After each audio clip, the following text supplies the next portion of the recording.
Want to know the secrets to finding the perfect virtual assistant? I've hired over 50 VAs and still to this day have a company that is entirely run by remote staff that is spread around the globe. This video is a comprehensive guide to what I have learned over the years of hiring VAs. I'm constantly asked by other business owners how to hire VAs, and have helped many of them hire their very first. By the end of this video, you'll be able to identify what work you want delegated, a clear job posting and job description, where to find skilled VAs, how to interview, hire, set clear expectations, and how to pay, manage, and integrate them into your business. If you stick around to the very end, I'll give you 3 common mistakes to avoid that I had to learn the hard way. I've hired VAs using a third-party company, but I am much more in favor of direct hiring, and that is what this video is about. Why I like direct hiring over using a third party is you get to control the company culture instead of the VA being a part of a third party's company culture. Also, it's a bit cheaper because you aren't paying the third party and the VA gets paid more because they aren't also paying the third party. There are benefits to using a third-party staffing company, but for the purpose of this video, we'll focus on direct hiring, and I'll save third-party hiring for another video. Hiring VAs has completely transformed my businesses. I won't get into all the benefits here, but here are just a few. 1, they don't come into the office, and thus, that avoids most of the office drama. 2, most are from countries where they are extremely appreciative of the job and will fight hard to keep it. In many cases, working for an American company is a dream come true. 3, it would be crazy not to mention the cost benefit, but hourly rates around the world are much cheaper than they are here in the States. And you're not paying additional payroll taxes for their labor, and neither are they, which is more for them. And 4, and perhaps the most important reminder, is that although there might be tasks that you despise doing, and thus why you might be looking to hire a VA, the reality is there are people that love doing those things and would be grateful to do it. A disclosure here. I'm using the term VA or virtual assistant because that's what is commonly referred to. But in my companies, I do not use or do not call them VAs. I call them remote team members. This does 2 things. It removes the walls of being unable to fully integrate them into your company culture, and it removes the mindset that they are only assistants, which is far from the truth. And while we're on the disclosures, let me mention that this video is not sponsored by any company, and the links I provide come with no strings attached. I'm not selling anything. I just want to provide you with as much value as possible. So now that we've gotten that out of the way, let's go over how to discover what work you want done by a virtual assistant. I'm a firm believer that you should not create a job based on the person, but rather you should hire a person for the job you have available. That's an important distinction as we get into defining the job role. If you're unclear on work you want done, then I recommend time tracking to see what tasks and job duties you do on the daily, weekly, monthly that can be delegated to somebody else. In order to do this, I have placed a link below, again, no strings attached, it's completely free, of how I track and free up my time. Let's get into defining the role you want done by a virtual assistant. At this point, it's important to keep an open mind of what can be done by remote staff. So often I hear people say, I can't hire a VA because the work I need done is very complex. I have people in my company that do basic work like organizing email, scheduling, but I also have very skilled and advanced VAs that do complex accounting, bank reconciliations, and even high-level managers. Really, anything that can be done in front of a computer can be done remotely by a virtual assistant. I made a time tracker for myself based on the book Buy Back Your Time by Dan Martell. What I love about Dan's method is that it helps you identify things that you do that are low level, aka low value, and what takes away from your energy. I have linked that book in the description if you're interested in it. So let's go over this time tracker so you can see it in action.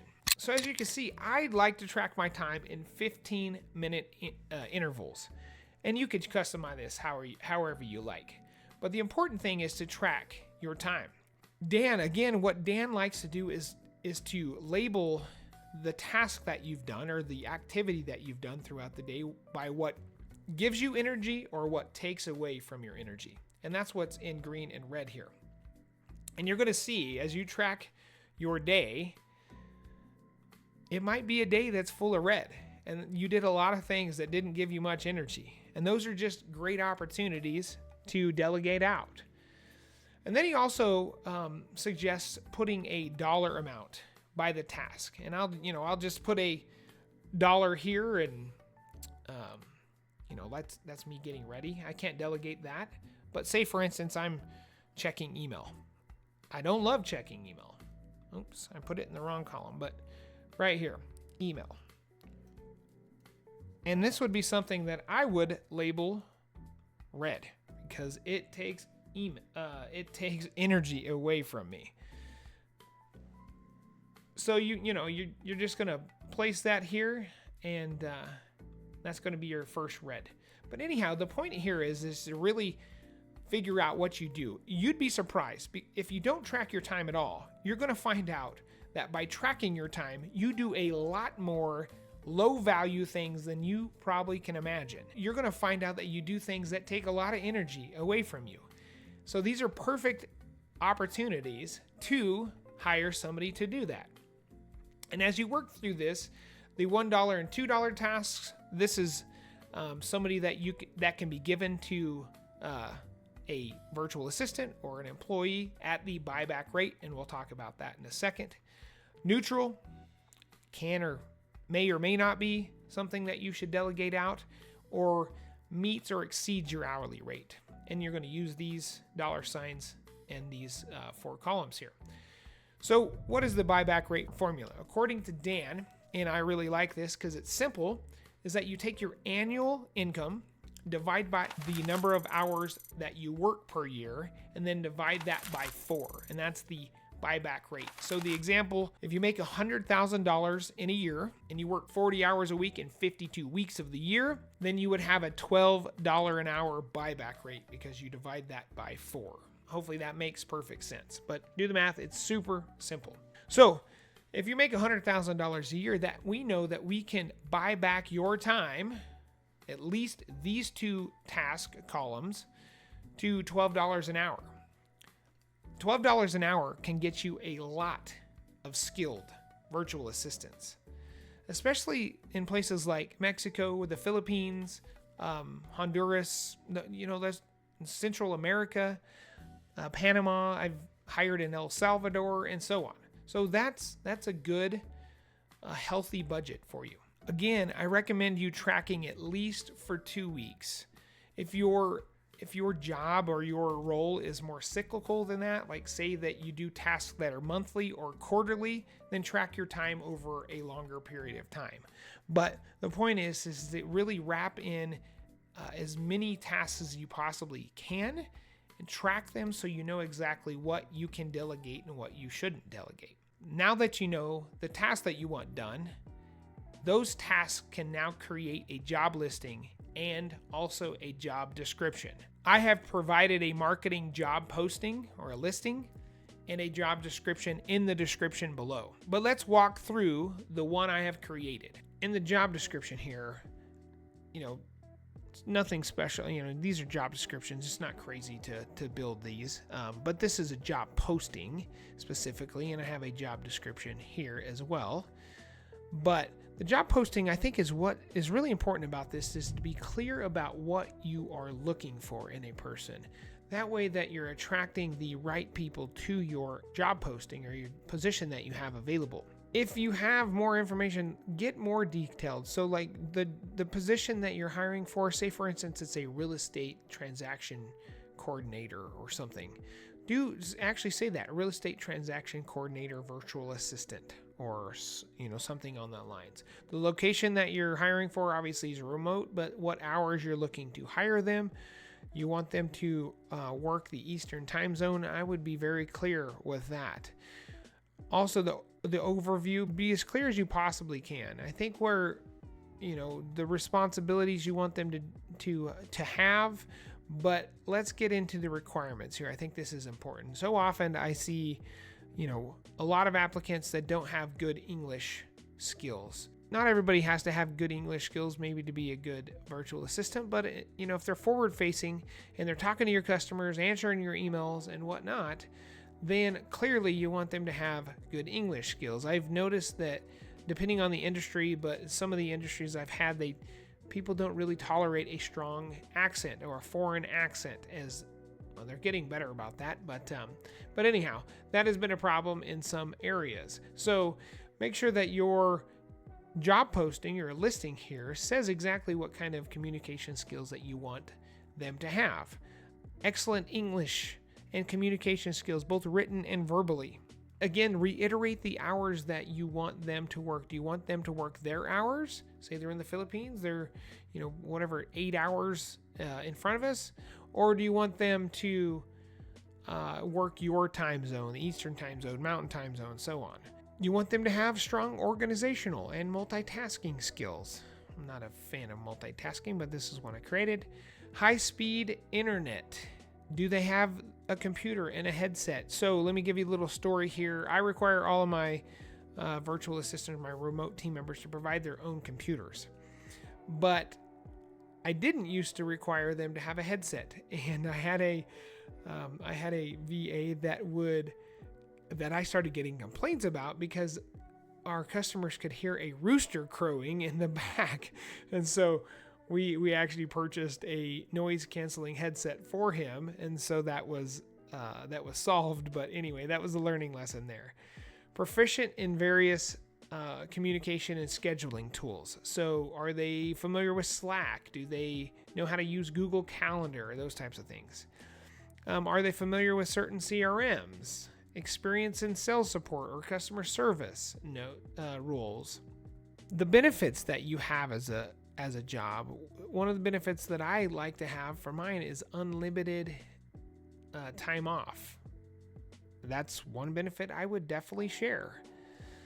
So probably the most important thing of this job posting is this section here. And obviously if you're going to copy paste this, again, this will be in the description, but remove the green highlight or don't. Maybe it'll, shed light or bring attention to this section. But what I love about this section is that it gets people to do some tasks so that way you can get a short list together.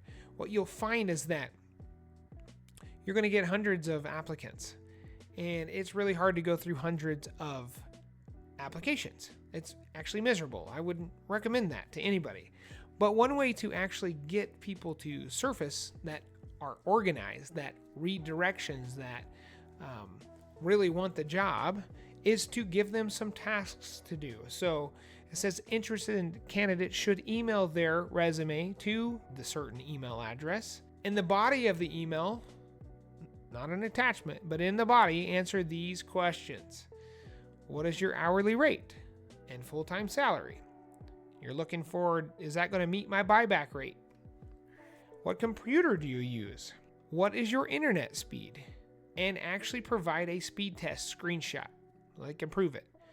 Do you have a power backup if the power goes out? A lot of foreign countries, like the Philippines or even like El Salvador, some of the Central American countries have inconsistent electrical grids. So this is an important one to have. Provide, if they're producing material for you, like marketing flyers or social media posts for you, or does video editing maybe, have them provide some proof of work. And are you familiar with what niche or industry that you're in? And if so, what do you know about it? This might be a good way to find some skills and knowledge to this certain niche here. Now that you have a job listing, it's time to look for your virtual assistants. And where do you find great virtual assistants? There are a ton of good job sites out there, but here are a few that I've used or worked with in the past. Upwork, Freelancer, onlinejobs.ph. Again, this video is not sponsored, and there are many that are specific to certain industries. So just take the industry that you're in, search job remote or VA job postings, and you should get a slew of different ones. One that I've really liked in the past that's specific to my industry is vpmsolutions.com. That's real estate and property management. But my favorite, if I'm not looking for a specific industry-wide one, is onlinejobs.ph. Now, the .ph is Philippines, so the people that are in there obviously are Filipino. Once you've posted your job listing, you're probably going to get a ton of applications. Remember that test I mentioned that you should have put into your job listing? That is going to be the first step in creating your short list of prospects. Why? Because so many will not have followed your simple directions and they will weed themselves out. Those that did follow your directions, you can now sift through and see who has the experience and skills you're looking for. I recommend getting your short list to no more than 10 candidates at this stage. Once you've done that, email each of them with further instruction. One task I like to do at this stage is I like listing my company core values. Say there's 5 of them, list them all out into the email, and then ask the candidate to pick one of the 5 core values and create a Loom video as to why they relate to that core value and what it means to them. And to make the video no more than 2 to 3 minutes long. So try to hit that 2 to 3 minute long gap. This is going to give you a great sense of communication skills, how they speak, what their accent is like, what words they choose to use, and their interpretation of your core value. You're going to see who prepares and who also plays off the cuff. Once you've received this back from your short list, it's time to make more cuts and get it down to no more than 3 candidates. Once you have your 3 remaining applicants, I like to have a 2-interview process. The first interview with my leadership team, more like a panel interview, and the second with me and my executive assistant. I personally find it most beneficial to ask questions that are going to help me understand how they are going to fit to our company culture.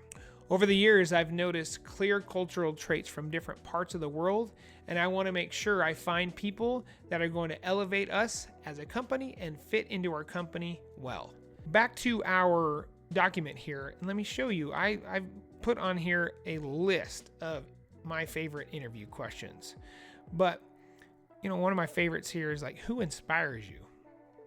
Who's their mentor? Who really, and sometimes they answer with, a YouTube people or their father or something like that. But it's a great way to kind of understand who the person is. But anyway, this whole list here is geared towards finding out who they are as people and what their core values are. Once the interviews are complete, it's time to make an offer. So again, back to our document here, I have also put in a sample offer. And one thing to note here is that you want to be, again, super clear. This is another opportunity to set clear expectations with the person you're about to hire. The first one was the job listing. Now the second one is going to be the offer email, and you're going to list roles and responsibilities out again, what they're getting paid, the time zone they're going to be working. So that way when they accept the offer, they know exactly what they're accepting, and there's no question as to what they're going to do for you. And just be super clear. I mean, I just go further into detail here and give them the right contact information and so on. So again, this is just another opportunity to be super clear and to set expectations. There is nothing worse than hiring somebody and they have a misunderstanding of what their job responsibilities are, the hours you want them to work, or even worse, what their starting pay will be. If this video has been helpful so far, I can't tell you how amazing it would be if you shared it. Hit the like button and subscribed. It really does help. Besides, this video is free and I hope it does bring value to you. Once they've accepted your offer, it's time to onboard them into your company. The better you can make their onboarding experience, the better relationship they are going to have with you and your customers. I always like to start with core values, mission, and vision casting with all my new hires. If you guide them through the type of company you have right off the bat, then they are going to filter all of their training and interactions with other staff through that lens. This is the essential foundation of starting a great relationship from the beginning. Video conference calls and screen sharing is essential to good onboarding of remote staff. You can supplement some of this with training videos, but I found video training to be far the best method and the most successful. Make sure to record your training so they can go back and reference the material when they find themselves stuck or confused. Last, let's talk about pay. Like I said, I've hired over 50 VAs, some for only $3 an hour, and I have some that get paid $15 an hour. Remember, just like most things in life, you pay for what you get. Lower skill tasks might warrant a $3 an hour person, while higher skill and technical work might warrant much higher. You'll know when you post your job opening based on the number of resumes you receive and or the quality of applicants you get. Now you might be asking, how do you even pay them? Don't worry, that's a common question I get. It's really pretty simple. Depending on the platform will depend on the banking information you need to get from your new hire, but each platform will guide you through an onboarding through their pay system. I have used PayPal, Wise, Zoom, it's XOOM, but by far my favorite is Gusto. You can have them track their time through Gusto and automate payroll so you're not creating more work for yourselves. I don't think you could do that with PayPal, Wise, or Zoom. And that's the whole point, right? We're not trying to create more work here anyways. Also, you'll be asked, when do I get paid? And I recommend on that to just keep to what your normal payroll schedule is as best you can. I know there's some exceptions to the rule, but if you only pay your staff every other week, then that's a good place to start for hiring a virtual assistant as well.